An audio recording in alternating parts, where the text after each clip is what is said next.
salahku, duniaku dari segala tempat. Kau tempatku meminta, kau beriku bahagia, jadikan aku selamanya hambamu yang selalu bertakwa. Ampuniku ya Allah yang sering melupakanku, salah kau limpahkan karuniamu, dalam sunyi aku bersujud. Terima kasih. Tepuk tangan untuk Sarah Rizkia. Terima kasih Sarah. Terima Nanti kita kasih. ngobrol-ngobrol banyak ya. Iya, boleh. Silakan Terima tempat-tempat kasih. yang telah disediakan. Auzubillahiminasyaitonirrajim. Bismillahirrahmanirrahim. Allahumma sholli ala Sayyidina Muhammad wa ala ali Sayyidina Muhammad. Assalamualaikum warahmatullahi wabarakatuh.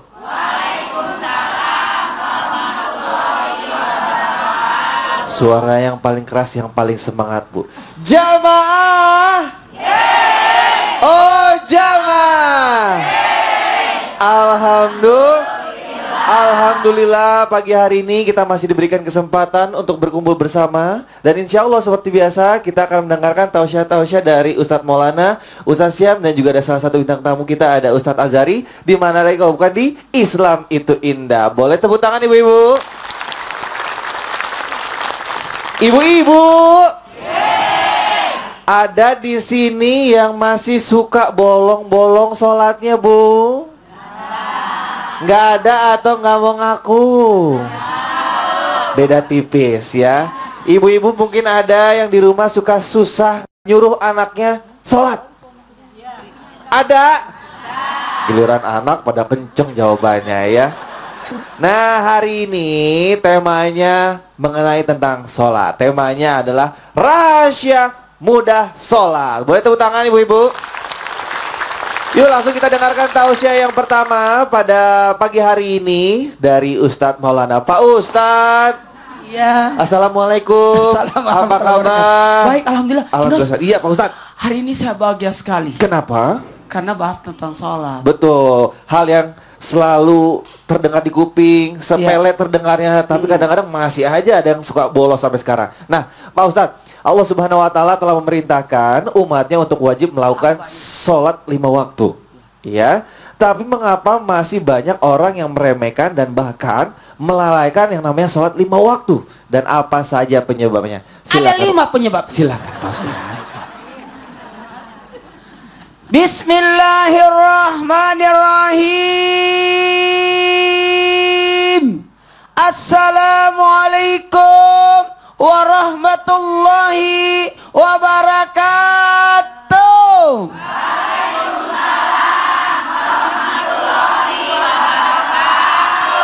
Jamaah. Oh jamaah. Alhamdulillahirrabbilalamin. Allahumma salli salatan kamilatan wa sallim salaman tamman ala sayyidina Muhammadin allazi tanhalu bil kad wa tanfarjibil kara wa taqdabil wa catudal barakat husnul hawatim wa yastaskal gamam karim wa ala alihi wa sahbihi kulamati wa nafasim bi kulli ma'lumilaka. Amma ba'd jamaah.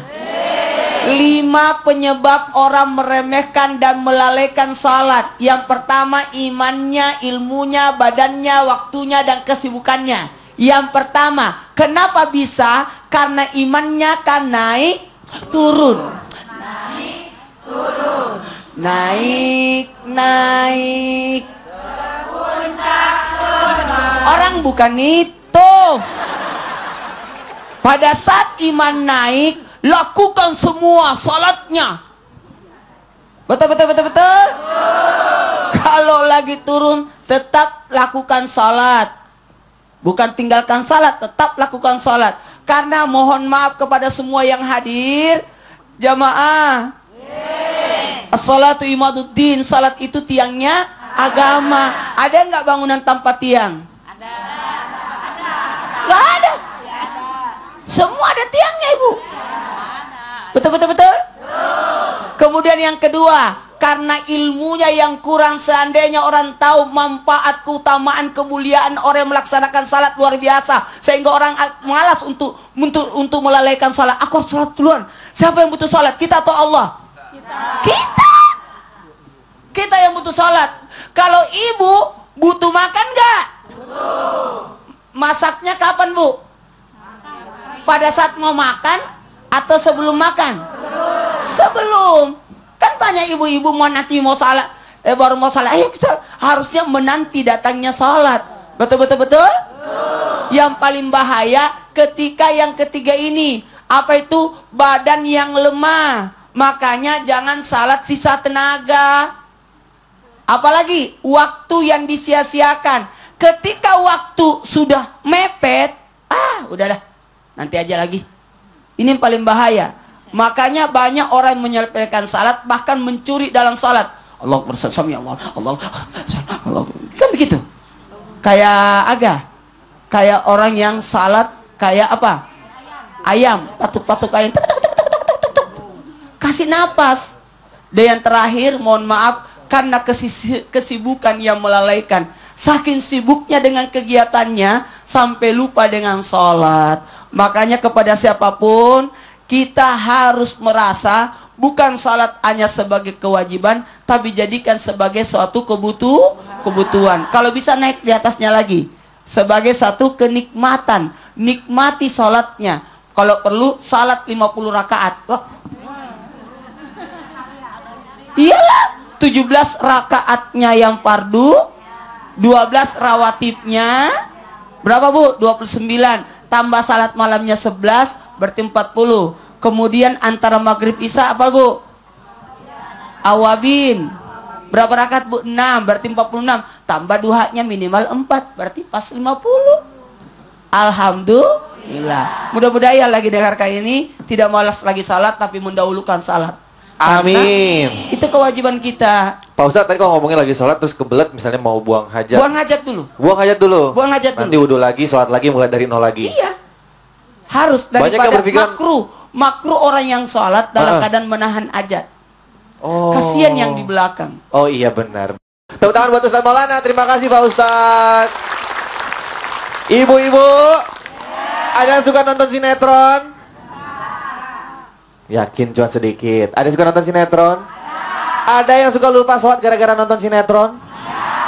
Keras banget jawabannya ya. Namanya menyepelekan sholat. Nah berikutnya kita dengarkan tausiah dari Ustadz Syam.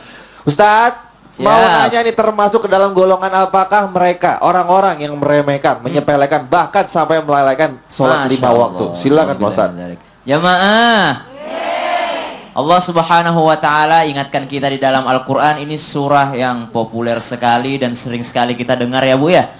A'udzu billahi minasyaitonir rajim. Ara'aita alladhi yukadzibu bid-din fadzalika alladhi yad'u al-yatim wa la yahuddu 'ala ta'amil miskin. فويل للمصلين الذين هم عن صلاتهم ساهون الذين هم يراءون ويمنعون الماعون. Surah Al-Ma'un, karena ada kata ma'unnya terakhirnya gitu ya Bu ya. Termasuk golongan apakah? Orang-orang yang meremehkan, bahkan melalaikan. Kalau meremehkan sama melalaikan beda-beda tipis. Nah, bahkan meninggalkan mungkin maksudnya. Bahkan ada orang yang sampai meninggalkan sholat ya. Meremehkan, melalaikan sholat, termasuk apakah mereka? Termasuk golongan orang-orang yang masuk neraka. Naudzubillah min dzalik. Fawailul lil musallin, celakalah bagi orang-orang yang sholat. Bukan yang meninggalkan sholat, bukan. Belum.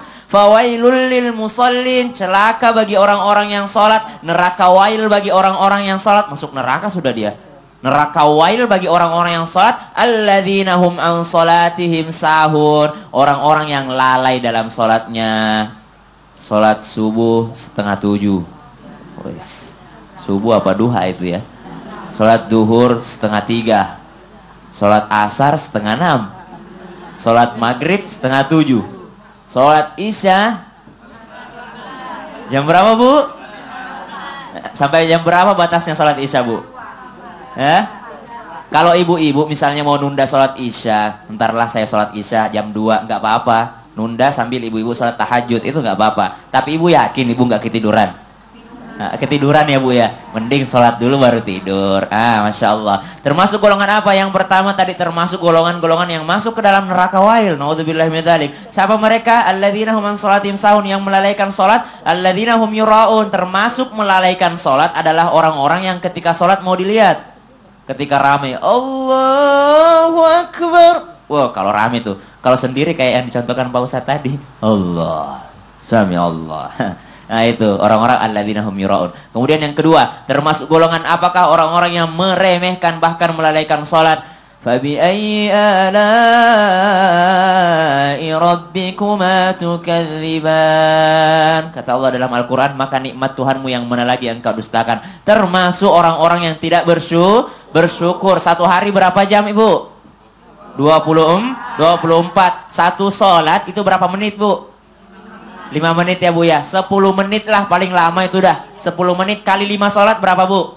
50 menit. Yang dikasih Allah sehari 24 jam. Dari 24 jam ini Allah cuma minta 50 menit. Dan masih banyak orang yang tidak memberikannya kepada Allah. Padahal Allah kasih mereka 24 jam. Allah cuma minta 50 menit. Masih banyak. Gak usah 50 menit, 25 menit, setengah jam kurang.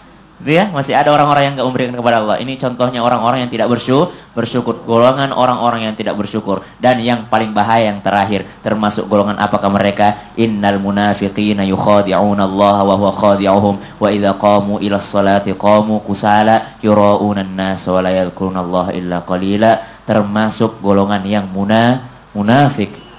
Ini yang kita hindari. Semoga kita termasuk orang-orang yang selalu istiqomah sholat 5 waktunya. Amin ya rabbal alamin. Ustaz Syam, Baik. tapi kalau dinanti-nantinya karena emang ada keperluan atau Betul. mungkin sesuatu yang nggak bisa ditunda. Kalau yang nggak bisa ditunda, Allah memberikan keringan, makanya dikasih jangka waktunya berapa jam gitu ya. Tapi bukan dinanti-nanti karena ya santai Bukan, lah, tapi males begini, gitu. begini loh. Masa kita tidak memprioritaskan Allah, padahal sholat ini adalah kita yang mau, bukan Allah yang mau. Kita yang butuh, bukan Allah yang butuh. Kalau dalam kondisi terpaksa Kalau baru darurat baru, misalnya lapar banget atau tadi kebelet kata Pak Ustadz. itu nggak apa-apa ya. Betul. Terima kasih Ustaz Siap. Syam. Boleh tepuk tangan buat Ustaz Syam.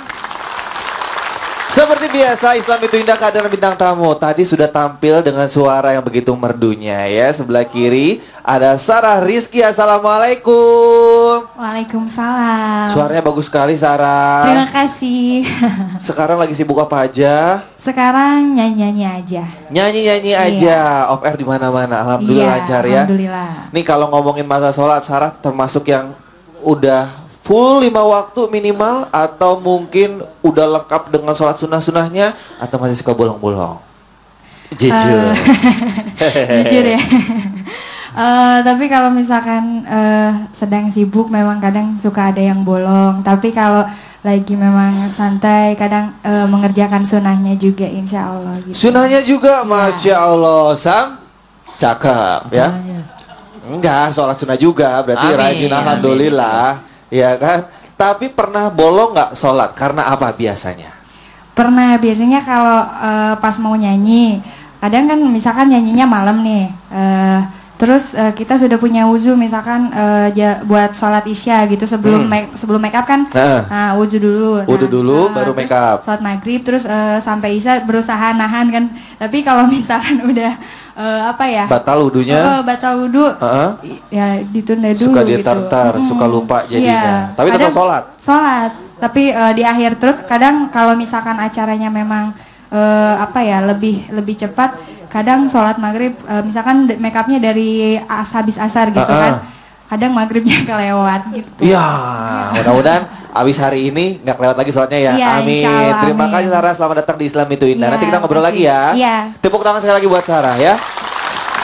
Dan satu lagi bintang tamu kita tadi sudah sampai juga, ada Ustadz Azhari. Ustadz Azhari, boleh mungkin ke tengah sekalian. Assalamualaikum, apa kabar Ustadz? Assalamualaikum warahmatullahi wabarakatuh. Sehat? Sehat ya, alhamdulillah sehat. Pak Ustadz, kalau ngomongin tentang sholat nih, mungkin bisa ditanya apa saja keutamaan dan kemuliaan jika kita melakukan sholat 5 waktu. Biar semua tambah rajin, tambah semangat sholatnya. Insyaallah. Silakan Ustaz. Bismillahirrahmanirrahim. Assalamualaikum warahmatullahi wabarakatuh. Waalaikumsalam warahmatullahi wabarakatuh. Semua kita sepakat bahwa satu hari 5 kali kita sholat, benar? Ya. Tapi pada praktiknya adalah betapa banyak di antara kita yang 5 hari cuma sekali. Betul ini? Jumat doang. Udah sekali Jumat doang masbuk lagi. Ya Allah ya Karim. Naudzubillah min dzalik. Oleh sebab itu, kita akan berbicara tentang keutamaan dan kemuliaan jika kita melakukan sholat 5 waktu. Dalam satu riwayat dijelaskan oleh Imam Ibnu Hajar Al-Haytami dalam kitabnya Al-Kabair. Al-Kabair itu artinya dosa-dosa besar. Rasulullah sallallahu alaihi wasallam bersabda, "Man hafaza 'ala salati akramahullah bi khamsi khisalin." Siapa yang menjaga kemuliaan salat, menjaga waktu salat, maka kemudian Allah memberikan 5 kemuliaan dalam hidupnya. Yang pertama, yurfa'u anhu daiqal 'aish. Allah angkat kesulitan hidup dalam dirinya. Allah angkat kesulitan hidup dalam dirinya. Kalau Allah sudah mengangkat kesulitan hidup dalam dirinya, berarti hidup kita itu menjadi berkah. Berarti kebalikannya, orang yang tidak melakukan sholat, berarti yurfa'ul barakah min kasbihim. Allah cabut, Allah angkat keberkahan dalam hidupnya. Tapi Masya Allah, saya yakin nih, ibu-ibu yang ada di studio ini, Islam itu indah, semuanya rajin sholat ini. Kalau nggak rajin sholat, nanti jadi orang yang P7. Tahu P7? Kalau orang yang tidak sholat, hidupnya akan menjadi kesulitan. P7, pergi pagi, pulang petang, pendapatan pas-pasan. Itu P7. Betapa banyak orang yang hari ini pagi-pagi udah kerja, pulangnya malam, tapi pendapatannya tidak diberikan keberkahan oleh Allah Subhanahu wa Ta'ala. Jangan-jangan dia tidak melakukan sholat. Betul? Tapi insya Allah kita semua di sini pas semua ini. Apalagi ibu-ibu. Pas mau beli emas 1 kilo, pas duitnya, ya. Pas mau bangun rumah, pas juga duitnya. Pas mau minjem juga pas, ada yang minjemin gitu kan. Betul? Maka yang pertama, Allah akan muliakan dia dengan mengangkat kesulitan dalam hidupnya. Yang kedua, wa adzabal gabri. Allah angkat azab kubur dalam hidupnya, ya Allah. Apalagi azab kubur. Mayit kalau udah digotong orang, dalam kitab Sabilul Iddikar dijelaskan satu hadis Nabi Sallallahu Alaihi Wasallam, kalau dia orang soleh, dia akan berkata, qaddimuni, qaddimuni, cepat, aku pengen sampai ke liang lahat. Tapi kalau orang itu orang yang durhaka kepada Allah, tidak melakukan sholat, dia bilang, siapa ini orang yang mengangkat kerendah? Aku pengen kembali ke dunia. Naudzubillah min. Ibu tahu kerendah? Tahu? Itu armada yang paling angker. Supirnya 4, penumpangnya 1. Biasanya kalau mobil itu supirnya 1, penumpangnya 4. Ini kebalik. Apalagi kerendah nggak pernah kenal yang namanya nge-time. Dia nggak pengen singgah ke pom bensin, nggak pengen singgah ke mart misalnya.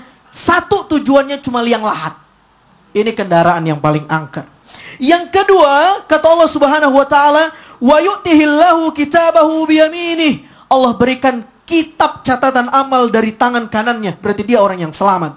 Lalu selanjutnya, wa yamurru ala sirati kal barq. Dia akan melewati jembatan sirat cepat seperti mengendarai buruk. Ketika Nabi SAW menjemput ibadah sholat dengan kendaraan buruk kilat. Maka yang terakhir dalam hadis ini dijelaskan, wa yadkhulul jannah bighairi hisab. Dia akan masuk ke dalam surga tanpa hisab yang sulit. Insya mudah-mudahan kita semua mendapatkan kemuliaan dari Allah Subhanahu wa Ta'ala lewat sholat. Amin. Jadi merugilah orang yang melalaikan salat. Mau hidupnya beres, mau hidupnya mudah, tapi tidak lakukan salat, gimana ceritanya? Betul banget. Jadi mau sholat apa enggak, Bu? Loh, kok masih ragu, Bu? Mau sholat apa enggak, Bu? Mau wajib dong, maksudnya. wajib dong, harus ya. Terima kasih Ustaz Azhari. Nah, buat para pemirsa yang masih penasaran, sesaat lagi akan ada kisah hikmah dari Ustadz Maulana. Seperti apa? Tungguin ya. Nah, sesaat lagi kita juga akan mendengarkan sebuah lagu yang berisikan sebuah hadis yang akan dilantunkan oleh teman-teman Nas. Bunyinya seperti apa? Teman-teman Nas, silakan.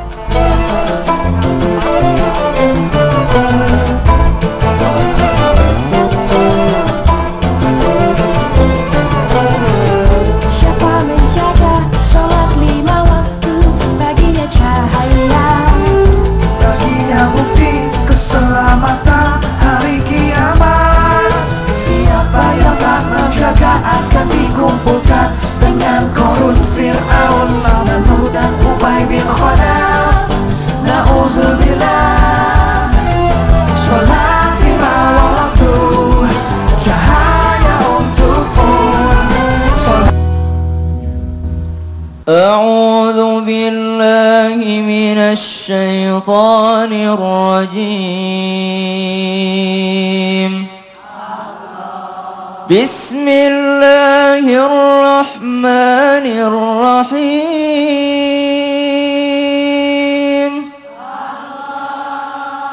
يا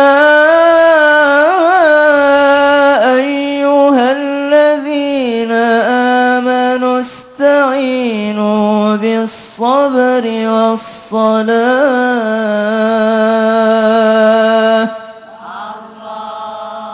إن الله مع الصابرين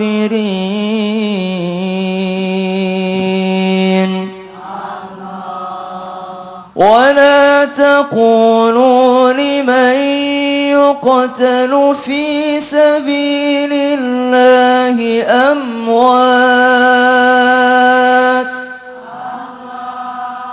بل أحياء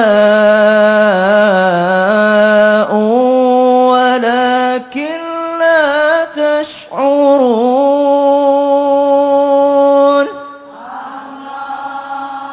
ولنبلونكم بشيء من الخوف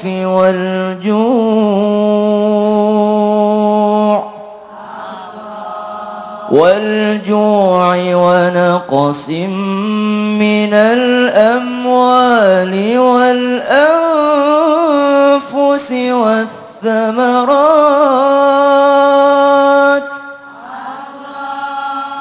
وبشر الصابرين.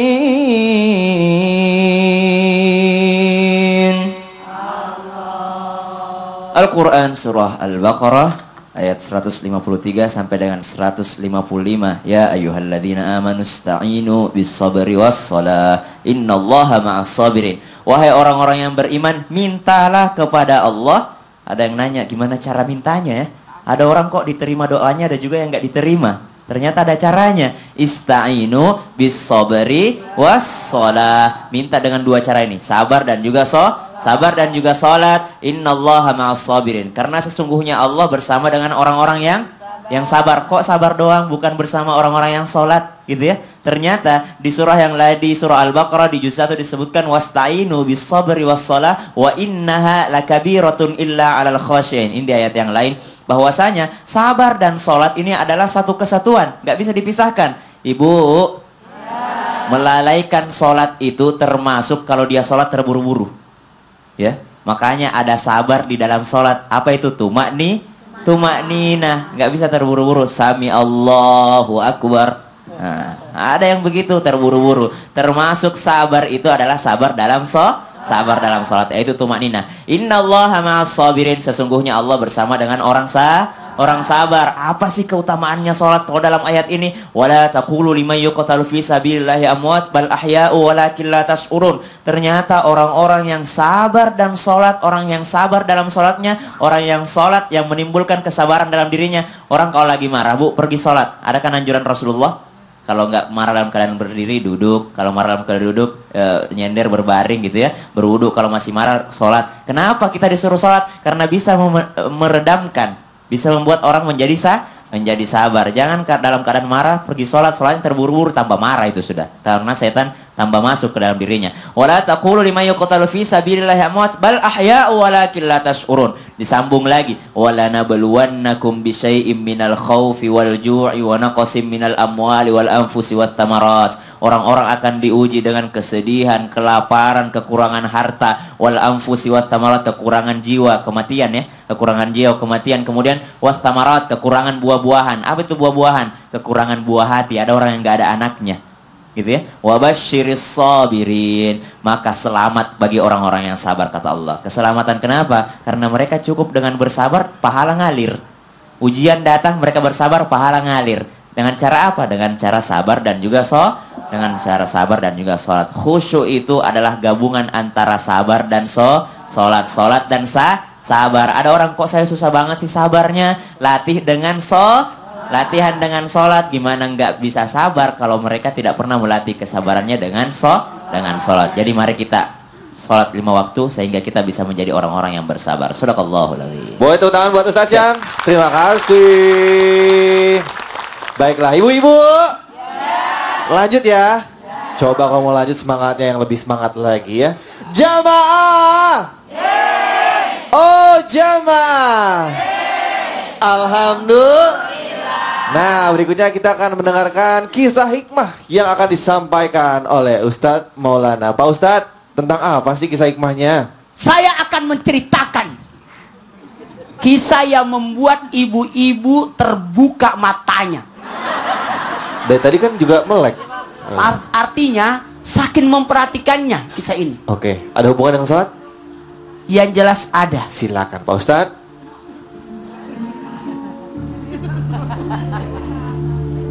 Kisah ini saya kasih tema dengan judul Akibat Suka Meninggalkan Salat. Mayat itu dibawa ke sana kemari. Mayat itu dibawa ke sana kemari. Ternyata lubang tidak mau terima. Lubang kubur tidak mau terima. Seakan-akan digalikan lagi kuburan berikutnya. Tidak bisa diturunkan lagi.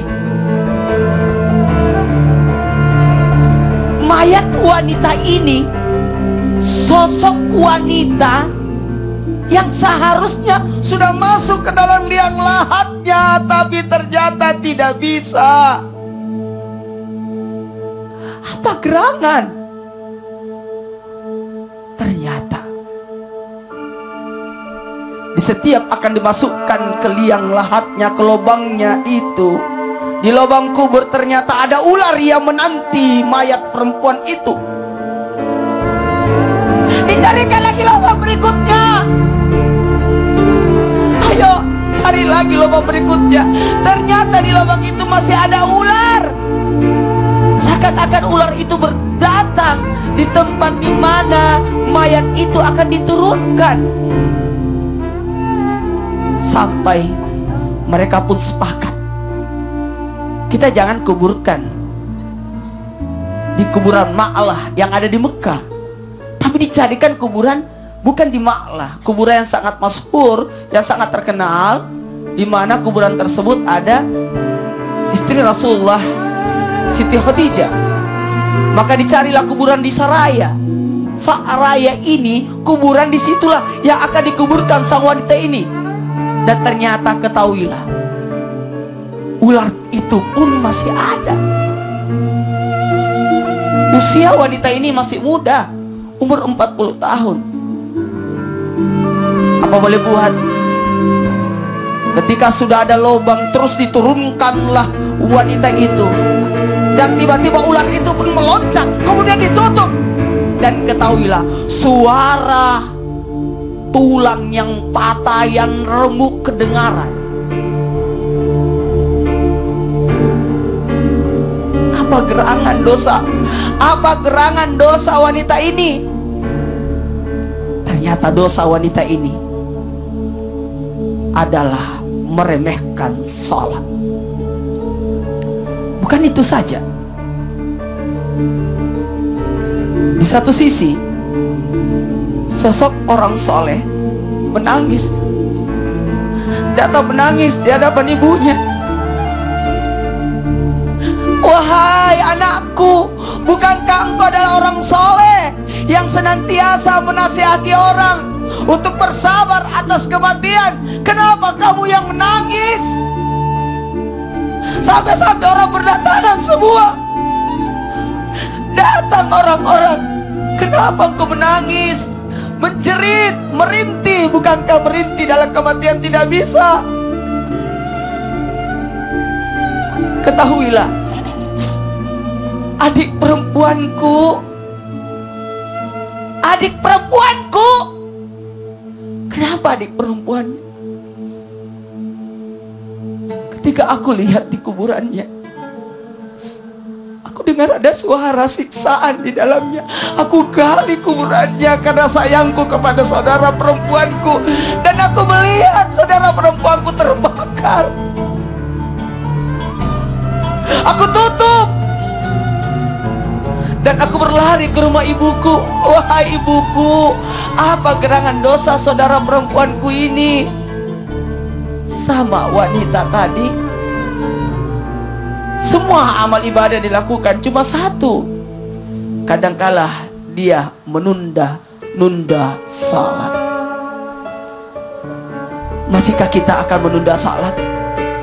Dengan dua kisah yang singkat ini, yang mengantarkan kita untuk belajar bahwa orang yang mereka meremehkan salat pun disiksa, apalagi yang meninggalkan salat sama sekali.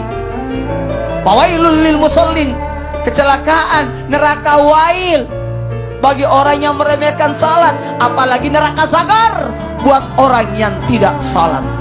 Untuk itu, ayo melihara, jaga rukun Islam yang kedua adalah mendirikan salat, bukan melakukan salat, tapi salat didirikan. Amin, amin ya rabbal alamin. Amin ya rabbal alamin.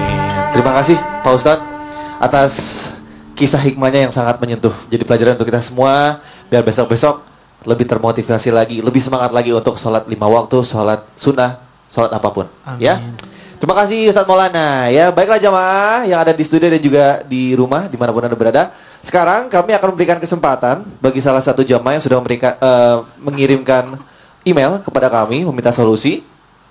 Seperti apa permasalahannya, kita akan mendengarkan langsung dari beliau. Kita telepon. Assalamualaikum. Halo, assalamualaikum warahmatullahi wabarakatuh. Waalaikumsalam Ustaz. Iya, Ibu atau Mbak? Oh, saya sedang mengalami krisis perkawinan. Oke, langsung aja, silakan. Saya sedang mengalami krisis perkawinan. Sebenarnya nggak ada masalah di antara saya dan pasangan. Tapi kadang saya ngerasa jenuh dengan pernikahan kami. Hingga suatu saat saya bertemu dengan teman lama saya. Kami sering ngobrol-ngobrol di telepon ataupun di sekedar WhatsApp. Sebenarnya nggak ada apa-apa di antara kami, karena dia pun sudah berkeluarga seperti saya. Tapi pada akhirnya kadang terselip juga rasa yang lain terhadapnya. Saya nggak mau mengkhianati suami saya, juga nggak ingin meninggalkannya. Tapi saya juga suka sama teman saya itu. Dia pun sedang mengalami krisis perkawinan seperti saya, dan merasakan hal yang sama dengan yang saya rasakan. Tapi kami menyadari bahwa nggak mungkin akan melangkah lebih jauh, karena kondisi masing-masing yang sudah merasa punya pasangan. Akhirnya ya hanya sekedar berteman, tapi mungkin lebih dari sekedar teman. Bagaimana dengan rasa yang tumbuh di hati ini, Ustaz? Bukankah dia datang sendiri? Apa nggak boleh seseorang menikah yang sudah menikah mencintai orang lain sebagai sesama saudara berkasih sayang karena Allah? Bagaimana makna mencintai karena Allah untuk dua orang yang berlainan jenis tapi bukan mahram? Gimana tuh Ustaz? Oke, sudah ditangkap. Mungkin ini judulnya teman tapi teman, tetap teman aja biasa. Ibu atau Mbak, jadi boleh saya simpulkan lagi. Jadi ceritanya si Mbak atau Ibu ini sudah berkeluarga, Pak Ustadz. Kemudian gak ada masalah dengan hubungan keluarganya, suaminya dan lain-lain. Tapi seperti ada rasa jenuh. Kemudian dia bertemu dengan teman lamanya yang berlawanan jenis, yang juga kondisinya serupa. sudah menikah dan jenuh dengan keluarganya juga, curhat dan lain-lain, timbul atau terselip tadi ada rasa-rasa yang tidak teridentifikasi. Nah, pertanyaannya ini gimana nih? Jadi dia kan datang tanpa diundang. Tanpa diundang, rasa itu datang tanpa diundang. Betul. Siapa bilang tanpa diundang? Mana ada cinta begini? Bukan, ini cinta bukan dari Allah, ini cinta dari setan. Ini bukan cinta, ini nafsu. Yakinlah ini nafsu bukan cinta. Yakinlah cinta itu adalah suami dan istri. Di luar itu adalah nafsu. Di luar itu adalah rayuan setan. Di luar itu adalah godaan setan. Yakin, nggak ada cinta yang seperti ini. Mana ada Allah memberikan perasaan cinta supaya hambanya bisa bercerai, supaya sebuah keluarga bisa hancur. Tidak ada, tidak mungkin Allah memberikan yang seperti ini kepada hambanya. Ingat, ini datang bukan tidak diundang, tapi Mbak sendiri yang mengundangnya. Dengan cara apa? Dengan cara setelah bertemu, misalnya setelah reuni Mbaknya chat, misalnya kan, chat lewat media sosial, lewat WhatsApp, lewat apa gitu ya. Karena ini akan menimbulkan nih, bukan karena pertemuannya, tapi karena setelahnya. Kalau pertemuan biasa, reuni, berteman, sekedar ngobrol seperti kita kalau misalnya naik ojek gitu ya, sama tukang ojek, nggak mungkin kita jatuh cinta sama tukang ojeknya. Kenapa? Karena kita cuma sekali ketemu. Sama, kalau mau berteman sekali ketemu ya sudah, jangan dilanjutkan dengan chat. Maaf. Luar biasa, Saya semangat sekali. Mbak atau Ibu pengen tahu nih, tadi bilangnya cuma WhatsApp-WhatsAppan aja. Setelah WhatsAppan, ngobrol, telepon dan lain-lain, ketemuan nggak nih? Begini. Ketemuan nggak nih? Ketemuan sih. Nah, kalau ketemuan izin sama suaminya apa enggak?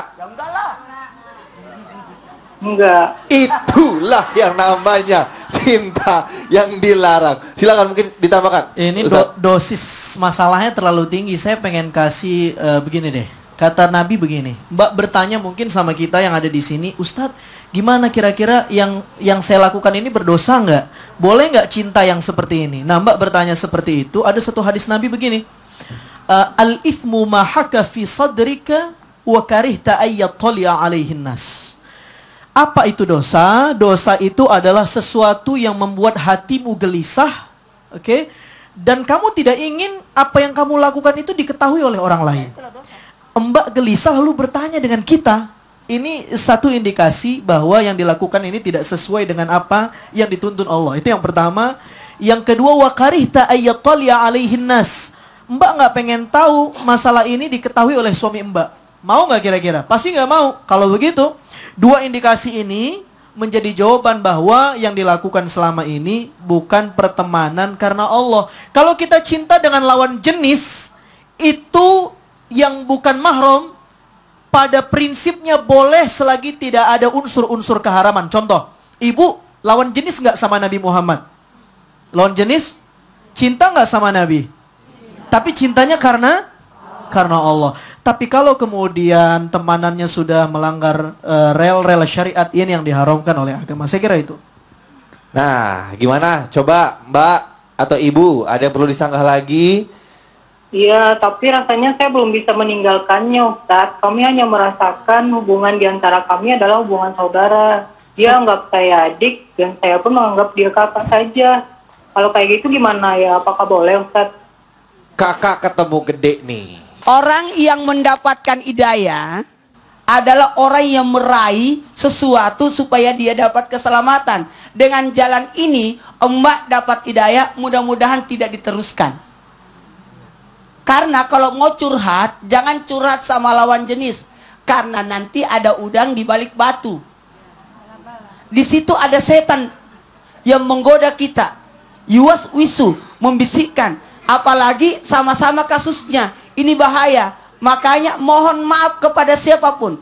Jangan pernah curhat sama lawan jenis. Apalagi berdua-duaan. Ini bahaya. Mohon maaf, apalagi sudah punya pasangan. Masing-masing zinanya, maaf ya, zina itu bukan hanya, maaf, titik-titik sama titik-titik, si titik sama si koma, bukan. Zina itu zinanya mata karena melihat, zinanya tangan karena menyentuh, zinanya mulut karena ngomong-ngomong, dan yang menentukan dan itu si titik dan si koma. Sulit nafsirinnya itu. Ya itu. Dan ketahuilah, mohon maaf, apabila ada zina, nauzubillah, kalau yang belum menikah itu diasingkan, dicambuk. Tapi kalau yang sudah menikah, hukumannya Titik dan koma. ini dirajam. Nauzubillah. Jadi mohon maaf, langkah yang Mbak lakukan sama kami sudah tepat untuk meminta pendapat kami sebaiknya dihentikan, terus kembali kepada suami, jalin silaturahmi lagi, bertobat, mudah-mudahan tidak. Ini peluang setan untuk masuk, ini bahaya. Ya Mbak ya? Mbak, starting Mbak. move-nya udah salah. Ya. Aduh, Jadi starting move. semangat aja Mbak ya. Jadi perbaiki rumah tangga. Kalau seperti yang kita lakukan ini sudah menambah masalah lagi berikutnya, ya? Gitu. Iya. Kalau mau Ya. minta solusi sama yang perempuan ya ke perempuan, laki ke laki gitu loh ya. Curhatnya maksudnya. Curhatnya, betul. Boleh? Diterima ya, Mbak Iya. atau Ibu? Terima kasih, Iya, mudah-mudahan Ustaz. cepat selesai, mudah-mudahan nggak chatting-chatting lagi ya. Iya. Terima kasih, Assalamualaikum. Waalaikumsalam. Terima kasih juga. Boleh tepuk tangan sekali lagi. Udah mau berbagi kepada kita semua. Baik jamaah di studio dan juga rumah yang masih penasaran kira-kira hal-hal apa sajakah yang dapat ditimbulkan dan kerugiannya jika kita meremehkan bahkan lalai dalam melakukan sholat 5 waktu di dalam kehidupan dunia dan juga akhirat. Akan dijelaskan nanti oleh Ustadz Azhari. Sesaat lagi jangan kemana-mana, tetap di Islam itu indah. Jamaah! Oh jamaah! Alhamdulillah. Sholat 5 waktu, cahaya untukmu. Sholat 5 waktu, bukti untukmu. Sholat 5 waktu, keselamatan untukmu.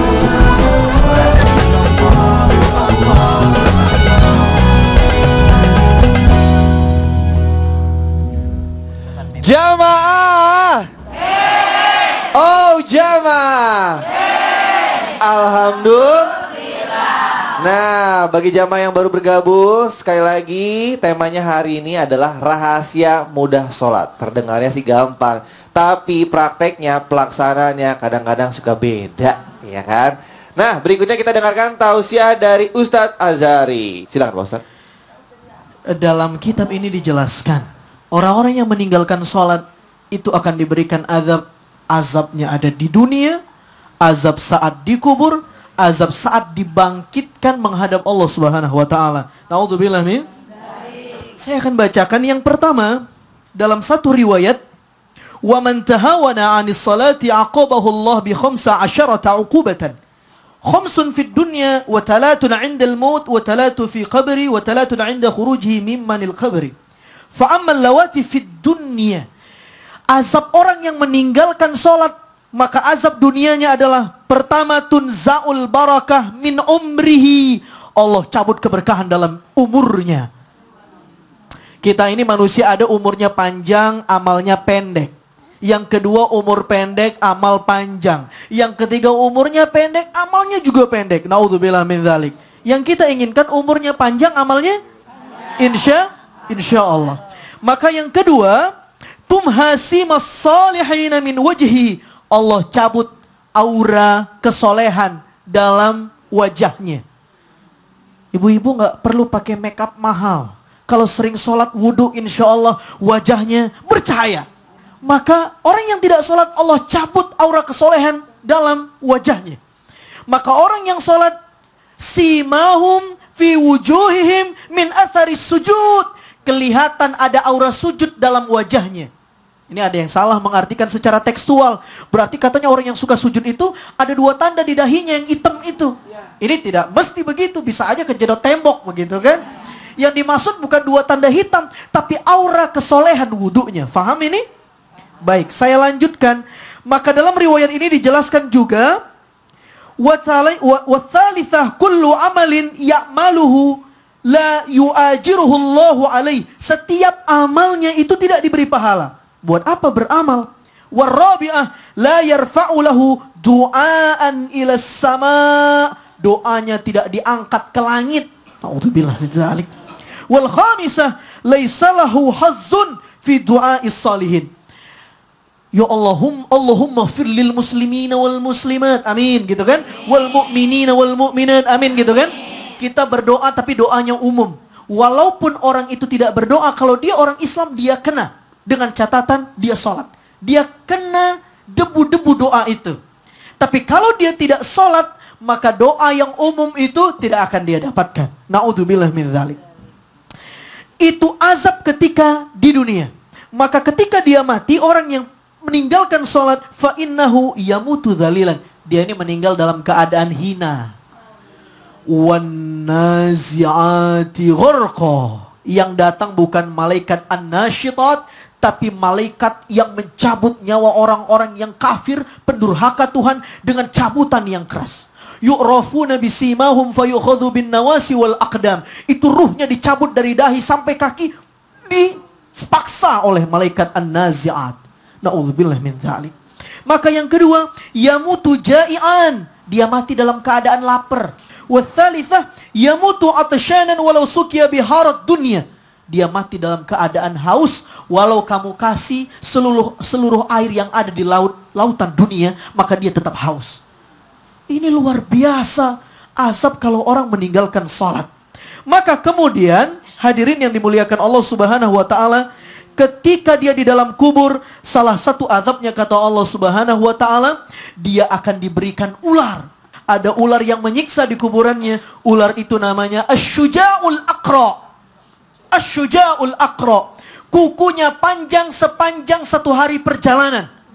Matanya tercipta dari api neraka. Dan dia ditugaskan oleh Allah hanya untuk memukul orang yang melalaikan dan meninggalkan sholat. Syuja'ul Aqra. Dan ketika dia lilit, maka akan bertemu tulang rusuk kanan dan kiri. Berserakanlah seluruh kulit dan darah yang kita punya. Na'udzubillah min dzalik. Mudah-mudahan riwayat ini menjadi tandih, peringatan untuk kita. Burhanus sati, penjelasan yang berfaedah dan bermanfaat supaya kita tidak meninggalkan sholat lagi, insyaallah. Amin, amin ya rabbal alamin. Boleh tepuk tangan buat Ustaz Azhari. Terima kasih Pak Ustaz. Pak Ustaz, Siap. kalau ngomongin sholat sekali lagi intinya kalau nggak sholat merugi aja intinya ya. Merugi. Di dunia dan akhirat. Dunia Bukan akhirat dunia dan aja. sampai dia diangkat dari kuburan juga merugi. Masih rugi lagi. Masih rugi lagi. Baiklah, sekarang kita berikan kesempatan kepada bintang tamu kita yang bertanya kali ini ya. Silakan Sarah mau nanya apa sama Pak Ustadz? Assalamualaikum Pak Ustadz. Waalaikumsalam warahmatullah. Jadi begini, waktu itu kan aku sholat asar. Nah pas udah selesai sholatnya itu ternyata aku dengar baru azan. Oh, curi start. Iya, Oke. karena Oke. waktu itu mungkin agak jauh dari masjid, jadi mungkin kurang nggak kedengeran gitu, nggak tahu jadinya. Nah terus jadi sholat saya itu Sah atau enggak, atau mungkin harus diulang lagi gitu loh Pak Ustadz. Oke, Oh. ini banyak nih yang kejadian banyak nih Pak Ustadz. Nih gimana? Sholatnya kecepatan. Jadi wajib diulang lagi, Neng. Wajib diulang lagi gitu kan. Ketika kemudian kita dengar, oh ada azan, ternyata belum masuk waktu. Karena syarat syah sholat itu salah satunya adalah masuknya waktu. Ketika belum masuk waktu, tidak diwajibkan sholat. Ketika masuk waktu, maka kita wajib mengulang sholat itu. Ada 3 hukum yang mengenai orang yang sholat tidak tepat waktu. Yang pertama, hukumnya dosa jikalau dia sengaja, ini belum masuk waktu sholat, tapi dia tetap sholat. Maka dia sudah menentang syariat. Maka hukumnya adalah dosa. Kalau dia salat tidak masuk waktu, tapi karena dia tidak tahu, maka salat yang dia lakukan itu hukumnya salat sunat. Makanya dia harus ganti salatnya. Karena yang tadi dia, aku udah salat, tapi belum masuk waktu salat, karena aku tidak tahu. Oh, yang kau lakukan tadi bernilai salat sunat, bukan bernilai salat fardu. Maka ulangi salat fardunya. Yang ketiga, kalau dia ragu-ragu, maka hukumnya kenapa Bu? Mau tahu? Tidak berdosa, tapi ulangi. Karena salatnya batal. 1, 2, 3. Batal. Nggak sah ya Pak, harus Ragu-ragu diulang. batal. Gitu. Jadi ternyata walaupun sholatnya kecepatan itu termasuk sholat tidak tepat waktu.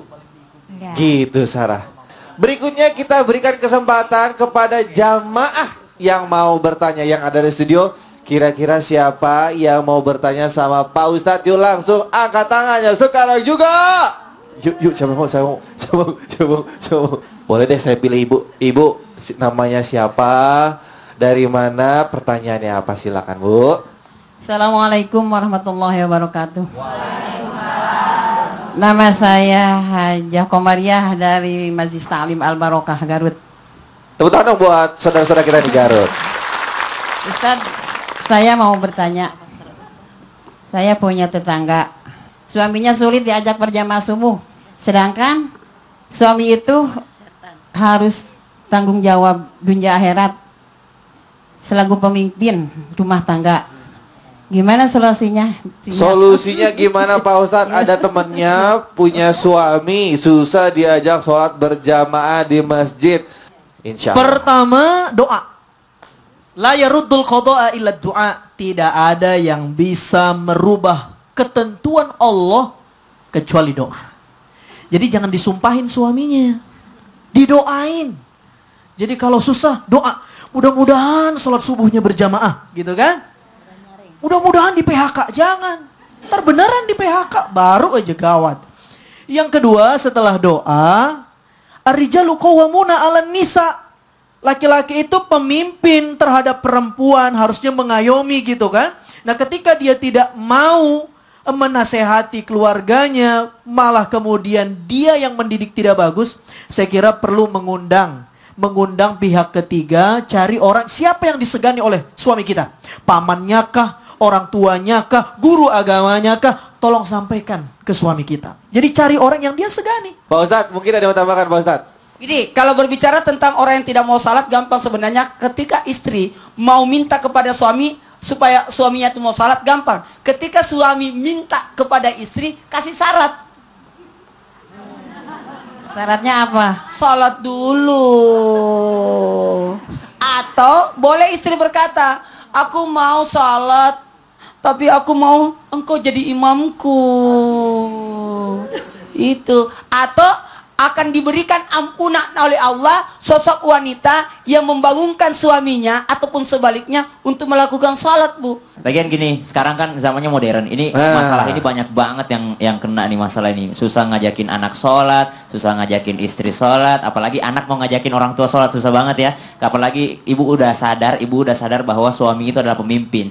Bagaimana kita ini bawahan kok ngingetin pemimpin, itu adalah sesuatu yang sangat susah gitu ya.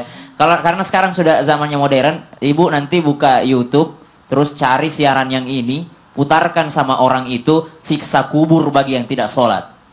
Putar di mobil, putar di rumah, jadi setiap dia lagi baring gitu ya putar siksa kubur bagi orang yang sholat. Puterin ceramah-ceramah tentang siksa kubur bagi yang nggak sholat. Gitu, bukan menakuti tapi memperingati kok Bu. Betul. Gitu. Gitu ya Bu ya, mudah-mudahan terjawab. Mudah-mudahan bisa jadi lebih baik suami dari teman ibu ya. Baiklah jamaah yang di rumah dan di studio, kira-kira gimana cara atau tips-tips agar mudah dan juga rajin melakukan sholat 5 waktu. Ya, akan dijelaskan oleh Ustadz Azhari. Sesaat lagi, tetap di Islam itu indah. Jamaah! Oh jamaah! Alhamdulillah. Sholat 5 waktu, cahaya untukmu.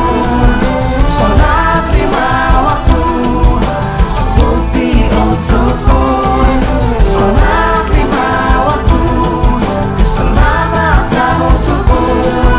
Pada Allah.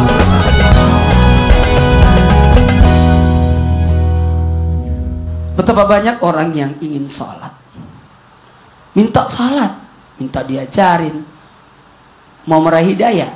Tapi kadangkala orang susah. Pertanyaannya, amalan-amalan apa saja ataukah adakah doa-doa agar kita mudah rajin melakukan salat 5 waktu? Allah bisa karena biasa, karena terbiasa, maka insya Allah akan mudah dilakukan. Makanya Rasulullah SAW menganjurkan kita untuk memperkenalkan salat, mengajarkan anak salat, membiasakan anak salat di umur 7 tahun. Dan ketika sudah 10 tahun, maka kedisiplinan yang harus diterapkan di situ. Sampai Rasulullah menggambarkan bahwa kalau sudah sampai 10 tahun, lantas dia tidak melakukan, maka sudah boleh dipukul. Tapi pukulan dalam hal ini adalah pukulan dalam hal mendidik. Cara yang sholat yang luar biasa, amalan yang kita lakukan adalah membiasakan anak sejak dini. Kemudian apalagi? Mengingatkan, mempertanyakan. Biasanya kita orang tua selalu nanya sama anak, sudah makan belum?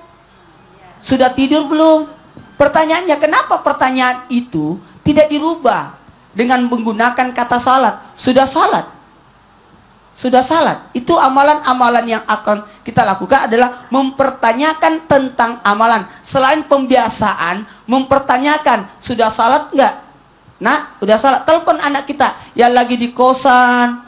Nak, udah salat. Kalau perlu, tiap waktu salat diingatkan, apalagi subuh.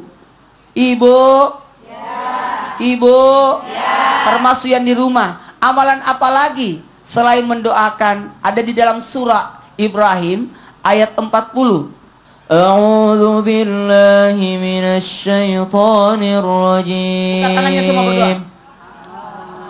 Rabbi ja'alni muqimas salati wa min dzurriyyati. Rabbana wa taqabbal du'a. Amin. Amin. Jadi pendek saja. Silakan dibuka di surah Ibrahim ayat 40. Doakan buat anak kita supaya anak itu mudah untuk sholat. Oke, Bu? Apalagi yang harus kita lakukan? Selain doa-doa tersebut, ada lagi yang harus kita lakukan, yakni buat anak-anak yang sudah malas salatnya, sudah tidak bisa lagi dianjurkan untuk salat, maka bacakan kembali untuk mendapatkan petunjuk ke jalan lurus, yakni surah Al-Fatihah dibacakan sesudah salat maghrib sebanyak 41 kali. Setelah itu kita niatkan, ya Allah, dengan berkah surah Al-Fatihah 41 kali ini, ya Allah, gerakkanlah anakku untuk melaksanakan perintah-Mu, untuk menuju jalan yang benar. Amin, amin ya rabbal alamin. Masya Allah. Mudah-mudahan tausiah yang diberikan Ustaz Nur Maulana menjadi keberkahan untuk kita. Amin ya rabbal alamin. Jamaah yang dimuliakan oleh Allah Subhanahu wa Ta'ala, bagaimana tips agar kita kemudian mudah melaksanakan kewajiban sholat 5 waktu? Perhatikan. Pertama, wa ma khalaqatul jin wal ins illa liya'budun. Tidaklah Allah ciptakan spesies jin dan spesies manusia kecuali agar mereka senantiasa beribadah kepada Allah Subhanahu wa Ta'ala. Kalau begitu narasi Al-Quran, Anda boleh tidak sholat selagi Anda berasumsi bukan diciptakan Allah Subhanahu wa Ta'ala. Adakah sesuatu yang bukan diciptakan Allah? Tidak ada. Semuanya lahir dan ada karena ciptaan Allah Subhanahu wa Ta'ala. Allah yang menciptakan kita. Maka siapapun yang diciptakan Allah, dia wajib beribadah kepada Allah Subhanahu wa Ta'ala. Kedua, ya ayyuhan nasul fuqara'u ilallah. Wahai manusia, kata Allah, engkau yang butuh kepada Allah, bukan Allah yang butuh kepadamu. Engkau yang miskin, fakir, fakiru ilallah, bukan Allah yang membutuhkanmu. Andai seluruh manusia yang pernah diciptakan oleh Allah sejak Nabi Adam sampai hari akhir dikumpulkan tidak sholat kepada Allah, Allah tidak berkurang kuasanya. Andai semuanya sholat di hadapan Allah, Allah juga tidak bertambah kekuasaannya. Karena kita yang butuh dengan Allah Subhanahu wa Ta'ala. Tapi sayangnya manusia, innal insana khuliqa halu'a. Manusia itu amat egois. Kalau Allah berikan kenikmatan, dia lupa dengan Tuhannya.